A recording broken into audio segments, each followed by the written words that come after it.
Waouh, regardez-moi ça les gars. Neye repère une jeune femme nommée Shai et lance son approche habituelle en se faisant passer pour un piéton ordinaire. Le rapport de force initial est dominé par Shai qui, avec une politesse glaciale, rejette les avances de Neye, refusant de lui donner son Instagram et l'invitant à aller voir ailleurs pour se faire des amis.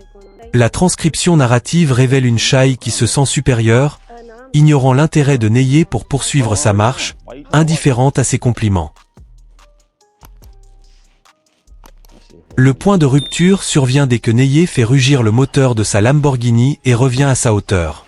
Le changement est radical. Shai, qui fuyait la conversation quelques secondes plus tôt, se met littéralement à courir après la voiture. Son arrogance de façade s'effondre pour laisser place à une soumission immédiate aux signes extérieurs de richesse. Elle tente une manipulation grossière en proposant de recommencer à zéro, affirmant soudainement qu'elle peut lui faire visiter Houston alors qu'elle venait de le rejeter froidement. Neye, dans toute sa splendeur sarcastique, la confronte à son hypocrisie, lui demandant pourquoi son « vibe » a changé aussi brutalement. La psychologie de Shai se dévoile comme celle d'une opportuniste démasquée. Elle bégait que c'était simplement un « mauvais départ », alors que ses yeux ne quittent plus l'habitacle de luxe. Neye savoure sa position de force, la laissant supplier d'entrer dans la voiture tout en lui rappelant qu'elle n'avait aucun intérêt pour l'homme qu'il était sans ses chevaux vapeur. Shai tente désespérément de réparer sa réputation de femme désintéressée alors que sa course effrénée derrière la voiture a déjà tout dit sur sa véritable nature. Neye savoure sa position de force face à Shai, qui tente maladroitement de justifier son revirement spectaculaire. Le rapport de force est totalement asymétrique. Neye interroge Shai comme un juge, tandis qu'elle se confond en excuses peu crédibles pour effacer son mépris initial. La transcription narrative révèle une Shai qui déploie une stratégie de manipulation classique, prétextant une « mauvaise journée » pour expliquer pourquoi elle a rejeté le Neye piéton avant de courir après sa Lamborghini. Le point de rupture de son argumentation survient lorsqu'elle propose un rendez-vous galant et affirme trouver Neye « beau », une déclaration que Neye tourne immédiatement en dérision en soulignant que sa beauté semble être apparue en même temps que la carrosserie de luxe. La psychologie de Shai se dévoile comme étant celle d'une femme qui perçoit les relations de manière transactionnelle. Elle prétend être célibataire depuis 3 ans parce que les hommes n'en valent pas la peine, mais elle est prête à monter dans la voiture d'un inconnu après 30 secondes de vrombissement de moteur. L'arrogance de Neye s'exprime par une froideur implacable lorsqu'il rejette son excuse sur le froid extérieur, lui rappelant qu'elle était déjà dehors avant qu'il n'arrive. Piégée dans ses propres mensonges, tente désespérément de maintenir un dialogue alors que Neye expose méthodiquement son hypocrisie, prouvant que son intérêt n'est pas dirigé vers l'homme, mais vers le statut social qu'il véhicule.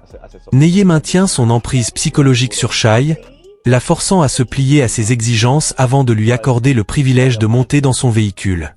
Le rapport de force est totalement déséquilibré. Neye adopte une posture de sélectionneur, tandis que Shai se transforme en candidate désespérée, validant chaque plaisanterie sur le destin pour masquer son opportunisme. La transcription narrative révèle une Shai qui utilise son physique comme monnaie d'échange, acceptant de faire un spin, tour sur elle-même, sous les ordres de Neye pour qu'il valide sa tenue. Le point de rupture de sa dignité est atteint lorsqu'elle accepte ce traitement déshumanisant en échange d'une place sur le siège passager. La psychologie de Shai se dévoile comme étant celle d'une femme prête à tout pour s'associer à la réussite matérielle. Elle prétend être étudiante, le rapport de force est maintenu par Neye qui, sous des airs de curiosité, pousse Shai à révéler ses contradictions. Elle se présente comme une future hygiéniste dentaire et serveuse, tout en admettant que son temps libre est consacré aux narguilés et aux excès d'alcool, tequila. La transcription narrative révèle une Shai qui tente de jouer la carte de la femme fatale toxique et mystérieuse, affirmant qu'elle aime se faire chasser. Le point de rupture de sa stratégie survient lorsque Neye, avec une arrogance glaciale, brise son fantasme de séduction en affirmant qu'il ne chasse jamais, et qu'elle n'est pas un défi suffisant pour lui. La psychologie de Shai se dévoile comme celle d'une opportuniste qui adapte son discours au standing de son interlocuteur.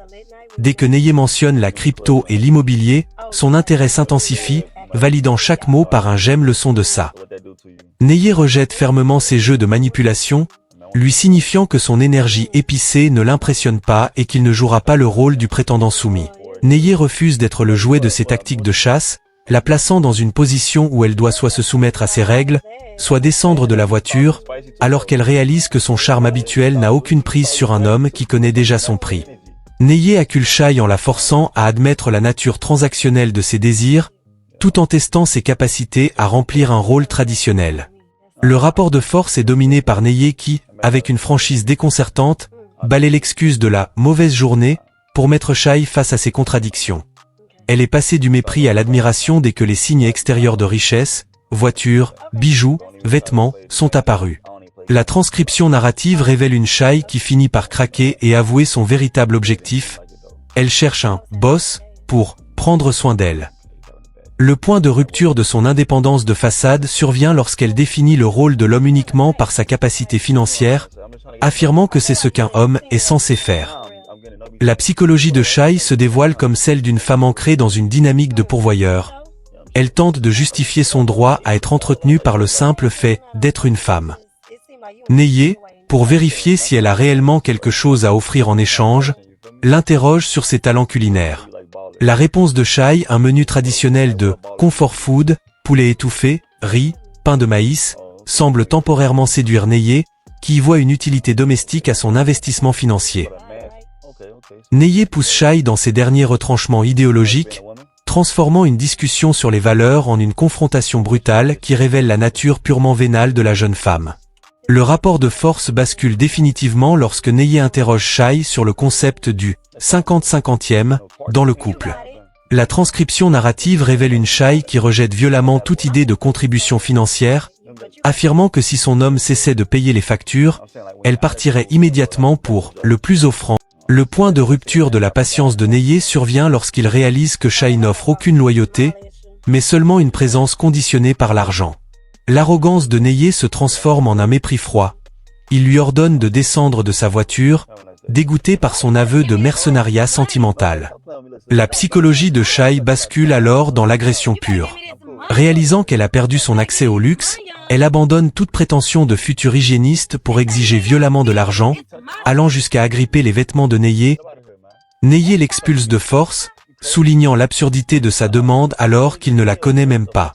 La séquence se termine dans un chaos total où Neye, choqué par l'audace et l'agressivité de Shai qui a tenté de s'en prendre à lui physiquement, conclut la vidéo en mettant en garde son audience contre ce type de profil prédateur. C'est la fin du mirage, Shai retourne au trottoir non plus comme une marcheuse occupée, mais comme une opportuniste démasquée et furieuse d'avoir échoué. Abonne-toi. Neye lance une nouvelle expérience et démasque une hypocrisie foudroyante en un temps record. Le rapport de force initial est dicté par la jeune femme qui, alors qu'elle est au téléphone, rejette Neye avec un dédain absolu. Elle affirme n'être pas intéressée et prétend avoir un homme pour couper court à la discussion.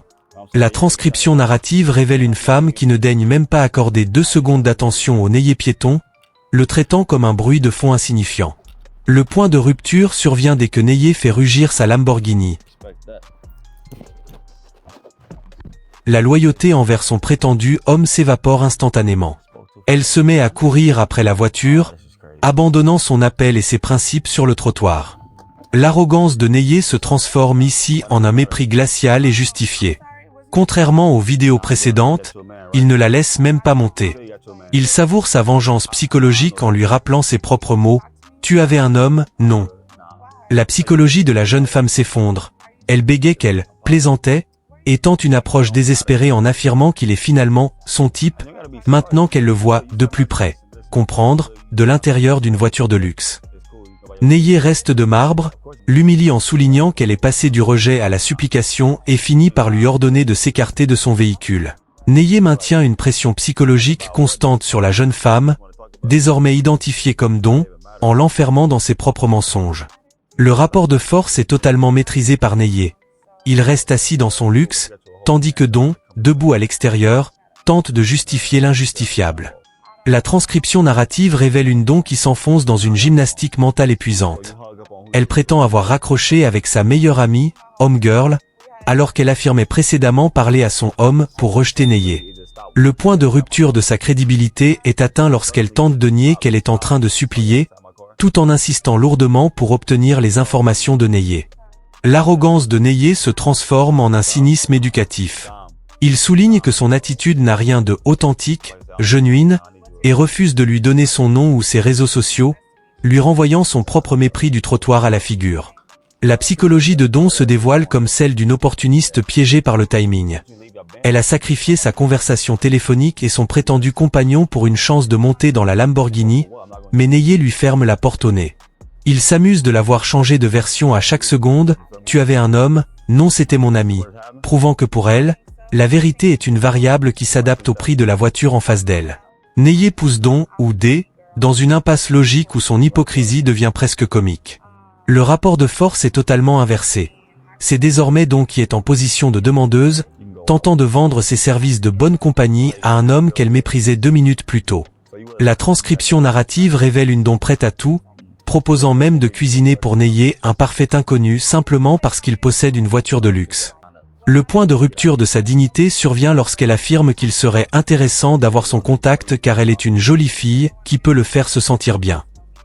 L'arrogance de Neye s'exprime par un interrogatoire serré, pointant du doigt que son importante affaire au téléphone s'est évaporée dès que la portière de la Lamborghini s'est ouverte. La psychologie de Don se dévoile comme étant purement transactionnelle. Elle tente de recycler le discours des valeurs traditionnelles, cuisiner, prendre soin de l'autre, pour obtenir un accès au statut social de Neye. Neye, avec un mépris teinté de curiosité, lui ordonne de faire un spin, un tour sur elle-même, pour l'inspecter comme une marchandise, ce qu'elle accepte sans hésiter. Le rapport de force est marqué par une ironie cinglante. Neye se moque ouvertement de Don alors qu'elle tente de monter dans la voiture d'un inconnu qu'elle fuyait quelques instants plus tôt.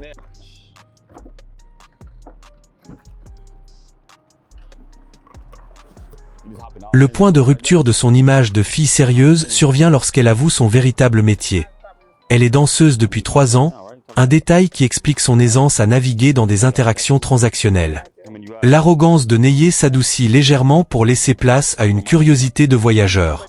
Il teste sa culture géographique en évoquant Aspen et Denver, créant un semblant de connexion autour du luxe et des voyages. La psychologie de Don se dévoile comme celle d'une femme cherchant à s'extirper de sa routine à Houston. Elle explique avoir quitté le Colorado, où elle a passé toute sa vie, pour tenter sa chance ailleurs. Neye, tout en restant sur ses gardes, l'invite finalement à parler à l'intérieur pour ne pas perdre son temps, tout en gardant en tête qu'elle a abandonné un appel professionnel important pour s'asseoir dans ses sièges en cuir. Neye explore la philosophie de vie de Don, mettant en lumière une vision du couple purement unilatérale. Le rapport de force est maintenu par Neye qui, malgré l'ambiance plus calme de l'habitacle, continue de disséquer les attentes de la jeune femme. La transcription narrative révèle une Don qui se définit comme une hustlée, dérouillarde, mais qui refuse catégoriquement le concept du 50-50e dans une relation. Pour elle, l'homme doit assumer toutes les charges financières simplement parce qu'elle est une bonne fille qui travaille. Le point de rupture de l'intérêt de Neye survient lorsqu'il l'interroge sur ses contributions domestiques. Don admet ne pas cuisiner ni nettoyer, préférant payer quelqu'un pour le faire. L'arrogance de Neye se transforme en un sarcasme subtil lorsqu'il valide son choix de payer pour des services, à condition qu'elle utilise son propre argent. La psychologie de Don se dévoile comme celle d'une femme qui cherche à déléguer toutes les responsabilités traditionnelles tout en exigeant un soutien financier total de la part de son partenaire. Elle justifie sa valeur par sa capacité à masser ou à tenir une conversation, des arguments que Neye semble trouver bien légers face à l'investissement qu'elle demande. Un fait que Neye souligne avec une pointe d'ironie, laissant entendre que ses exigences élevées pourraient être la cause de sa solitude prolongée. Neye met fin à cette rencontre en démontant point par point la logique de Don, transformant ce qui aurait dû être une séduction en une leçon de réalisme économique et relationnel. Le rapport de force bascule définitivement en faveur de Neye lorsqu'il confronte Don sur sa vision de la relation. Pour elle, être célibataire est ennuyeux, car elle doit payer ses propres factures. La transcription narrative révèle une Don dont les exigences pour un premier rendez-vous sont démesurées, demandant une session de shopping et d'être traitée comme une reine par un homme qu'elle vient de rencontrer. Le point de rupture psychologique survient lorsque Don affirme être un atout pour l'homme simplement parce qu'elle est belle.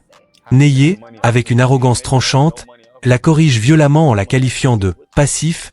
Il souligne qu'elle ne lui rapporte pas d'argent mais lui en coûte, la comparant à une facture de plus. Neye démasque finalement son intention première. Elle est revenue uniquement pour la voiture et l'espoir qu'il puisse la mettre sur un coup, financièrement. Face à ce qu'il identifie clairement comme une gold digger, chercheuse d'or, Neye perd tout intérêt. Il refuse de lui donner son numéro et lui ordonne de sortir de sa voiture sans ménagement. L'échange se termine par une expulsion glaciale, dont, stupéfaite de voir son charme et ses tactiques de manipulation échouer face à la logique implacable de Neye, est renvoyée à sa solitude sur le trottoir. Neye conclut en affirmant qu'il ne « vibre pas » avec ce genre de mentalité, scellant ainsi l'échec d'une autre tentative d'opportunisme matériel. Abonne-toi.